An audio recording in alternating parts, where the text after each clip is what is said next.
Boa tarde. É chegado o momento de compartilharmos do estudo da série psicológica de Joana de Ângeles.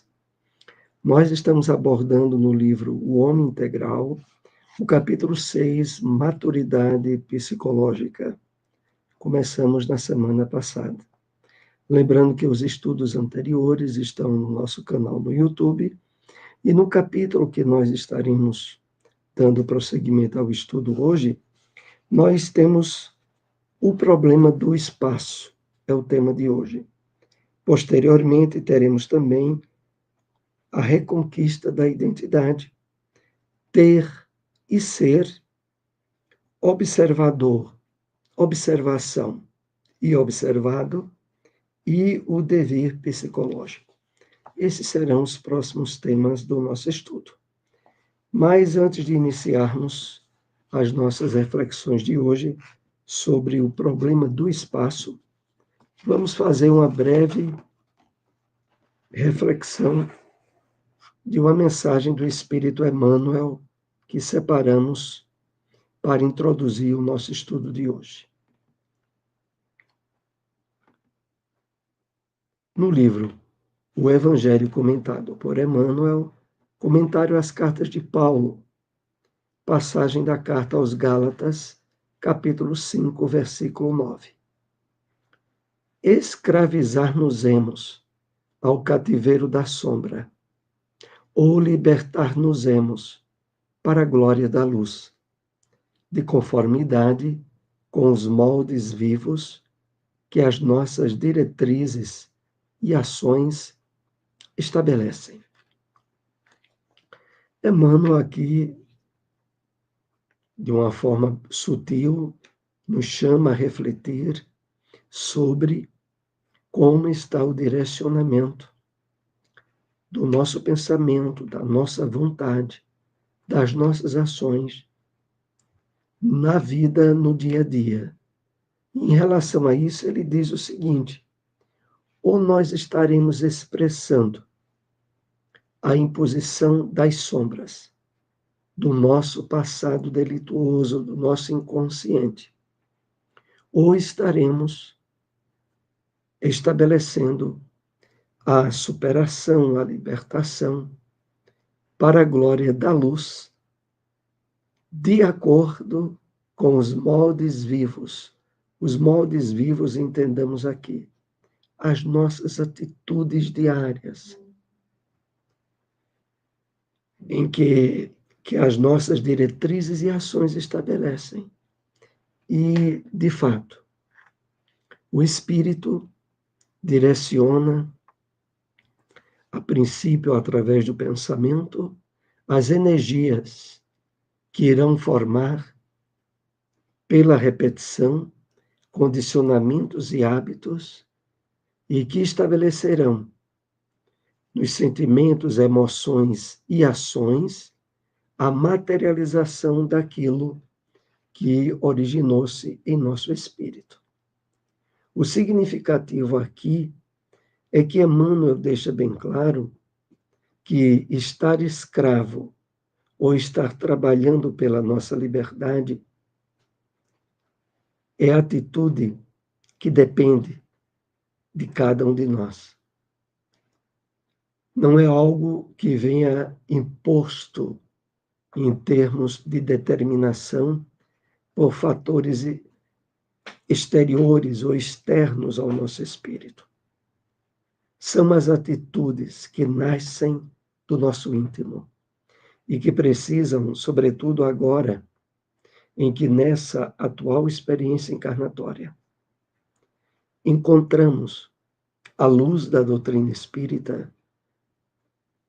a compreensão do Evangelho do Cristo, possamos, da forma mais definida, estabelecer nossas ligações com a luz, com a harmonia, com as atitudes libertadoras, para as quais a doutrina espírita é rica de orientações, de apoio e de sustentação.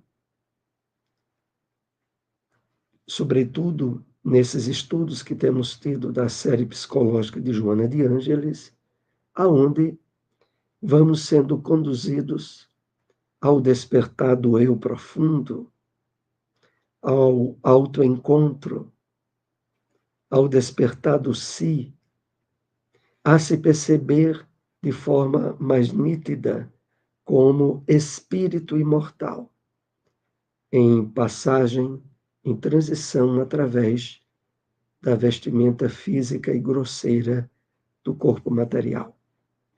Vamos então refletir um pouco sobre o problema do espaço. Lembrando que esse tema ele está no capítulo 6, maturidade psicológica. O homem, como qualquer outro animal, luta com todas as forças e por todos os meios para a manutenção da sua posse, a dominação do espaço adquirido e, às vezes, pelo que gostaria de possuir, tombando nas ambições desmedidas da ganância.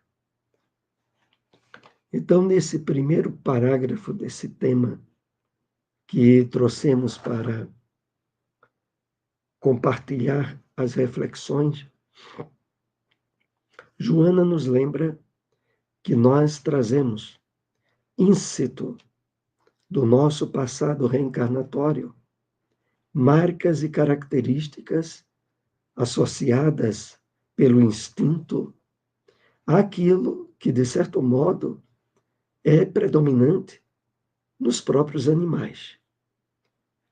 A luta com forças para a manutenção de posse, dominação do espaço e, claro, satisfações das necessidades instintivas nas suas mais variadas áreas. Mas é claro que essa reflexão inicial é para abrir campos para mais em seguida lembrar-nos que essas atitudes caracterizadoras dos traços do nosso passado reencarnatório podem e devem agora estarem sendo transcendidas. É preciso que, acima da força bruta, da satisfação de instintos, a vontade condutora do nosso espírito trace roteiros e objetivos que não mais se satisfazem com o gozo do imediatismo, da vida material, das satisfações instintivas, porque elas agora não conseguem mais nos satisfazer, nos preencher em termos de plenitude, de bem-estar interior. Mas, ainda voltando aqui ao texto, no final, quando Joana diz, até pelo que gostaria de possuir, tombando nas ambições desmedidas da ganância. É claro que para o homem que ainda não se abriu à busca dos objetivos elevados da vida, ainda tombam, diríamos até escravizados, por essas tendências ancestrais na busca de uma felicidade que, na verdade, nunca se realiza. Em virtude e, sobretudo, pelo fato de que a parte mais importante do nosso ser é a parte espiritual. E ela necessita de atenção e de cuidados, de realizações. E para que isso aconteça, naturalmente, vai se dando a maturidade psicológica nossa na superação desse passado que agora percebemos não mais nos realizar. Nos relacionamentos das pessoas imaturas, os espaços são de imediato tomados e preenchidos, tornando a convivência asfixiante, insuportável. Logo passam as explosões do desejo e os artifícios da novidade. Aqui há uma série de possibilidades para refletirmos. Primeiro, pelo fato de que os relacionamentos das pessoas imaturas ainda são predominantes, ainda são característica da sociedade atual em que vivemos. E o resultado deles ficam bem expressos. Uniões e casamentos que mal duram um ano ou dois e que terminam de forma abrupta, tão logo passem, como Joana aqui lembra, as explosões do desejo ou os artifícios da novidade. Mas o que aqui também é lembrado é essa ocupação do espaço do outro de forma asfixiante, insuportável. Claro que Joana se refere aos mecanismos ególatras associados ao ciúme, à possessividade, à fiscalização insuportável do outro sobre os passos, as atitudes, o que o outro faz. É claro que por trás de tudo isso está o tema central que estamos tratando, que é a maturidade psicológica. No subtema de hoje, o problema do espaço, Joana aqui enfoca esse fato, que é motivo para a reflexão de todos nós. É preciso, para que se tenha um relacionamento positivo, planificador, a maturidade psicológica de ambos participantes. É preciso que se haja superado as armadilhas, os mecanismos do ego que estão plenamente alicerçados no egoísmo, no orgulho e na falta do convívio amoroso e verdadeiro. Então, Joana conclui dizendo: logo passam as explosões do desejo e os artifícios da novidade. E realmente, essas explosões, elas duram pouco. E é o que tem sido expresso nessas multiplicidade de uniões e de relacionamentos, onde a pessoa sempre acha que o problema está no outro, que o egoísmo é do outro, e de que ela, na verdade, foi quem mais se dedicou ao relacionamento. Mas essa visão, normalmente deficitária e incompleta, retrata bem o atual estado em que a sociedade humana vive, né? Onde há uma fragilidade muito grande aos laços de família. Surgem, nesse período, as discussões fúteis, que escamoteiam as causas reais, nascendo as mágoas e rancores que separam os indivíduos e, às vezes, os arruinam.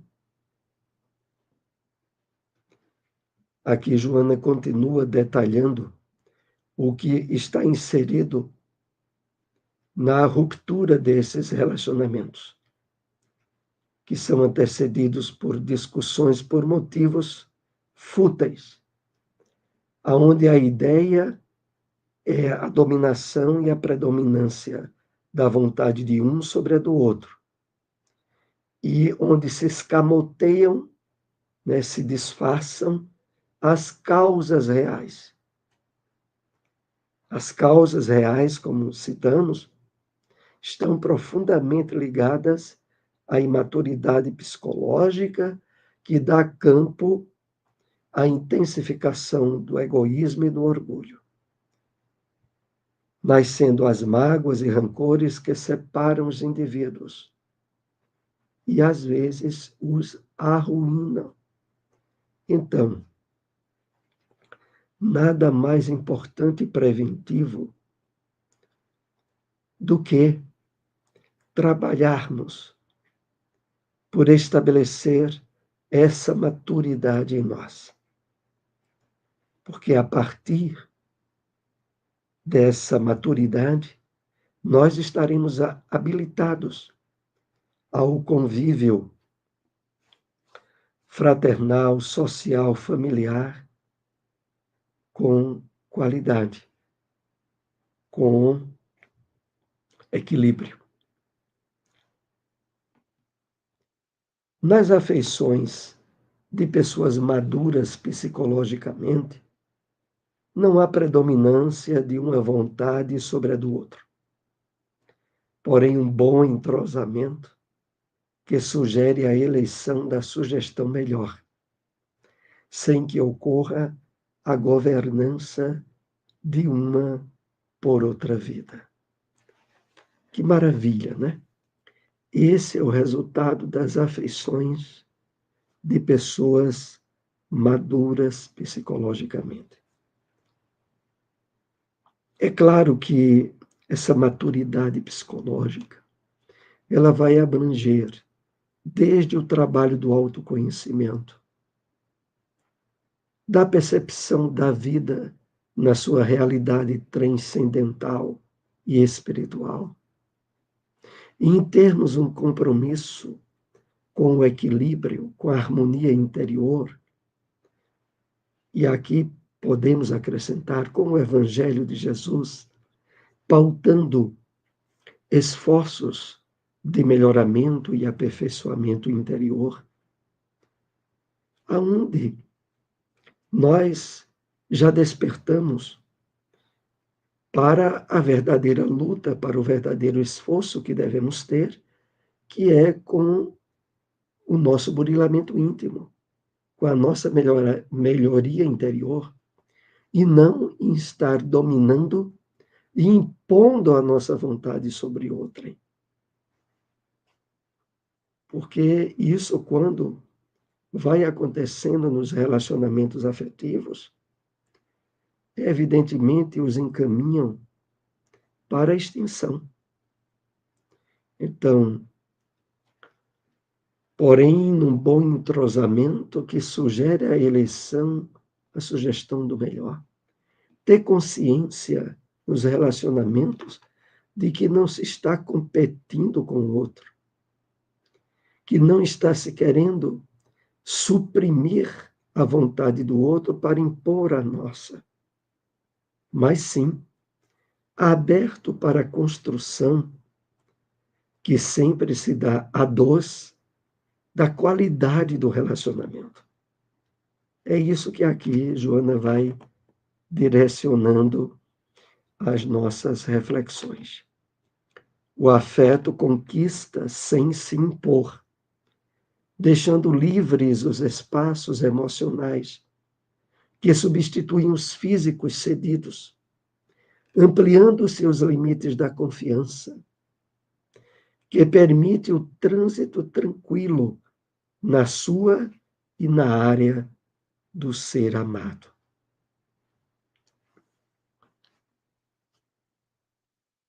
É uma maravilha, né? O afeto conquista sem se impor. Aonde, de fato, a construção decorrente da maturidade psicológica, o amor vai estabelecendo de forma ampla as suas bases, o seu envolvimento.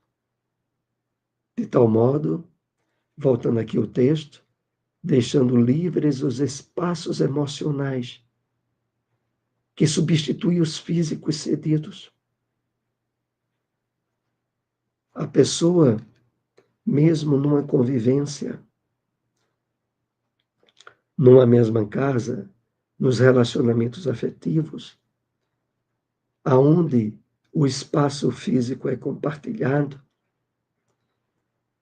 esse compartilhamento, de modo nenhum, se traduz em limites de vivência emocional daqueles que estão ali. Pelo contrário, naturalmente a liberdade de expressar sentimentos e emoções vai se estabelecendo, que permite o trânsito tranquilo na sua e na área do ser amado. É lógico que aí ganha campo a confiança recíproca, colocando de lado os temores da possessividade e do ciúme, e a qualidade do relacionamento vai ganhando em profundidade, em estabilidade.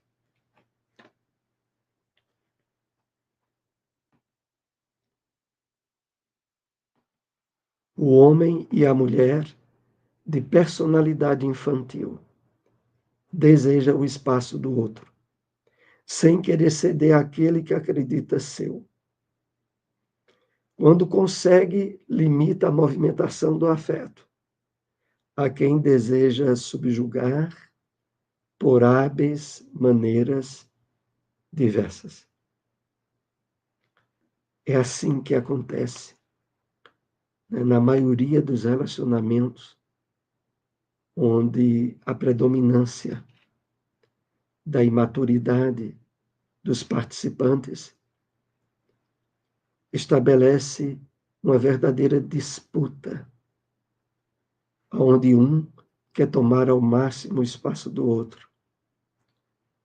E, ao mesmo tempo, como Joana aqui coloca, subjugar por hábeis maneiras diversas. Essa subjugação por hábeis maneiras, ela vai estabelecendo cada vez mais limites, restrições, e mesmo que a princípio pareça estar disfarçada, o resultado dela não deixará de se manifestar, que é o corromper, a deteriorização daquele relacionamento. Infelizmente, isso tem acontecido muito.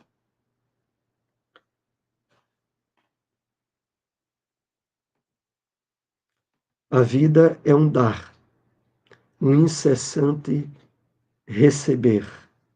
Toda doação gratifica, e nela embutida está a satisfação da oferta, que é uma forma de gratulação.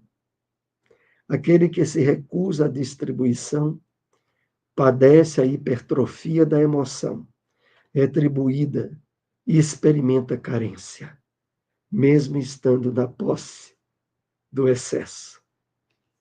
Muito interessante essa colocação de Joana. Primeiramente, aqui, quando ela diz que, olha, a vida é um dar, é um incessante receber. Apropriar-se, estabelecer domínio, tentar controlar a vontade de outros no relacionamento, é cercear a qualidade do relacionamento e, ao mesmo tempo, ir de encontro a isso que é a característica da vida. A característica da vida é um compartilhar. E aí Joana acrescenta: toda doação gratifica, e nela embutida está a satisfação da oferta. Então, reflitamos a respeito disso, na qualidade do relacionamento que temos estabelecido, sobretudo com aqueles que convivem conosco diariamente em nosso lar. Na verdade, estarmos mais despertos espiritualmente é para naturalmente se traduzir na consciência de afetividade, de solidariedade, de cuidado verdadeiro com o outro, e não de estar cerceando, fiscalizando o seu espaço e indiretamente duvidando da honestidade do outro. Que mais adiante isso se torna uma recíproca. À medida em que nós somos alvo de desconfiança, nós passamos a desconfiar do outro. Então, aquele que se recusa à distribuição padece a hipertrofia da emoção retribuída, experimenta carência. Então, à medida em que nós nos tornamos mais solidários, mais fraternos, à medida que nós estamos mais no relacionamento do compartilhar, mais nos sentimos plenificados. E quanto mais estabelecemos as atitudes do domínio e do controle, mais carente a cada dia nós nos sentimos. E passamos a, de forma ainda mais desequilibrada,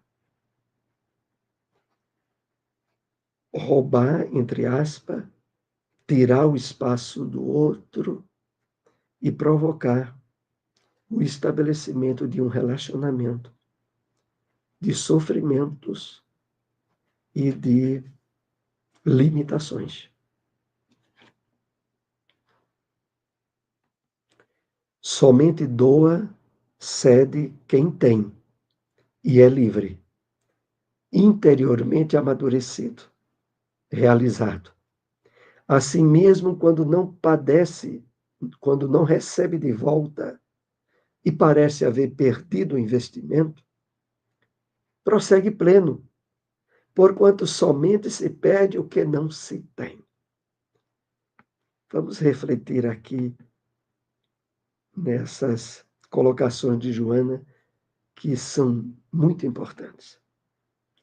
Somente doa, cede quem tem é livre interiormente, amadurecido. É preciso estarmos de bem conosco mesmos, de estarmos no cultivo da paz interior, para, nessa condição, de fato, darmos, compartilharmos o que temos adquirido, sem sentirmos-nos em perda, em divisões. Porque, na verdade, como Joana diz,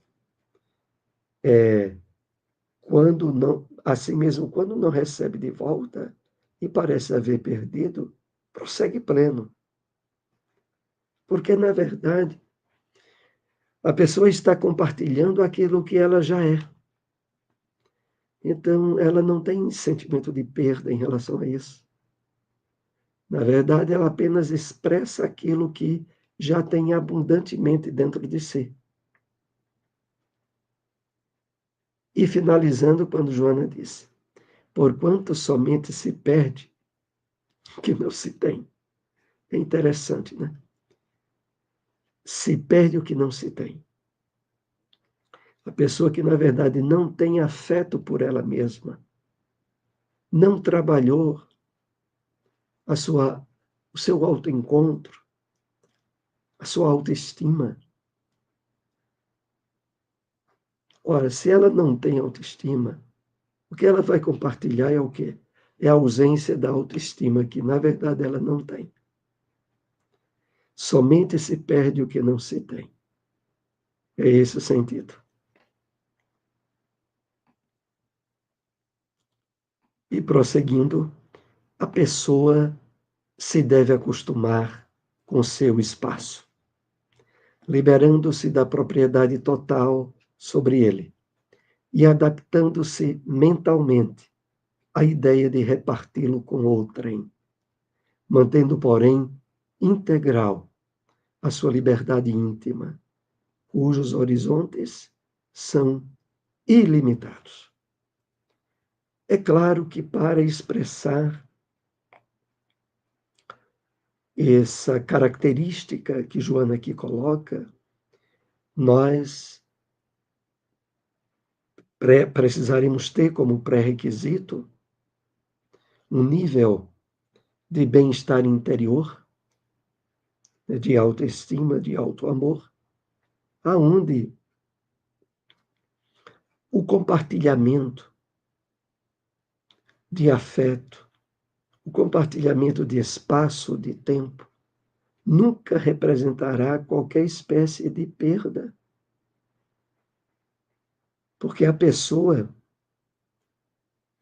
que já vivencia um nível de homem integral, de pessoa equilibrada, ela sempre se sente plena, quer esteja só, quer esteja no relacionamento, quer esteja compartilhando o seu espaço com alguém ou não. E aqui nós vamos percebendo ao longo dessas reflexões como a questão do espaço tem tudo a ver com o nosso interior. Poderíamos dizer aqui com a qualidade do espaço que eu tenho comigo mesmo. Porque se nesse espaço interior eu estiver bem planificado, harmonizado, aonde eu estiver, estarei levando aquilo que já é qualidade do meu ser. Então, voltando ainda a esse texto, mantendo-se, porém, integral a sua liberdade íntima, cujos horizontes são ilimitados. Então, estamos aí caminhando para o último tópico que iremos refletir do tema de hoje.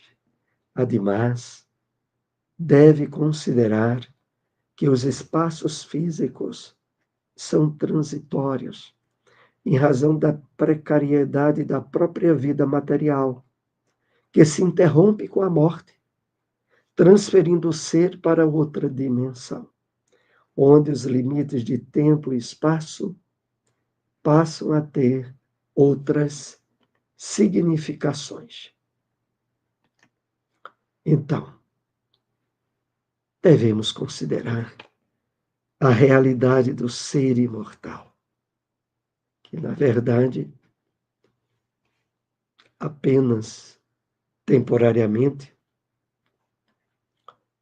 incursiona através da vestimenta física nos mundos materiais. E que sabe que a qualquer momento essa incursão, essa verdadeira viagem pode ser interrompida, transferindo o ser para outra dimensão. Mas aonde os limites de tempo e de espaço passam a ter outras significações. É interessante essa observação final de Joana. Passa a ter outras significações porque, de fato, aí nós estaremos identificando plenamente como foi importante termos, durante a nossa experiência encarnatória, trabalhado os valores do espírito. Termos estabelecido como objetivos maiores na nossa vida o engrandecimento interior, a aquisição das virtudes, a superação de vícios e de desvios de conduta, de termos aproveitado ao máximo o conhecimento que nos foi trazido a partir de Jesus, hoje iluminado pela doutrina espírita, e que resultou em duas coisas importantes e simultâneas: a felicidade relativa durante a nossa encarnação e o ingresso no plano espiritual de forma equilibrada e planificadora. Porque essas são as metas maiores do espírito imortal. É evidente que o problema do espaço, assim como o problema do tempo, tem a relatividade das imperfeições humanas de entendimento e compreensão. Mas agora, através da revelação espírita, nós somos convidados a estabelecer novo nível de compreensão e de entendimento a respeito disso. Então, são essas as reflexões que nós tínhamos desse tema. Deixamos aqui o incentivo para a leitura do livro todo, né? O Homem Integral. É uma obra que também temos na livraria do Bezerra de Menezes, aqui em Caruaru, mas que você facilmente pode encontrar em qualquer livraria, inclusive dos shopping centers, e que lhe possibilitará um mergulho mais profundo no entendimento da psicologia de Joana de Ângeles. Até o próximo estudo, uma boa tarde a todos. Se possível, compartilhem essas informações.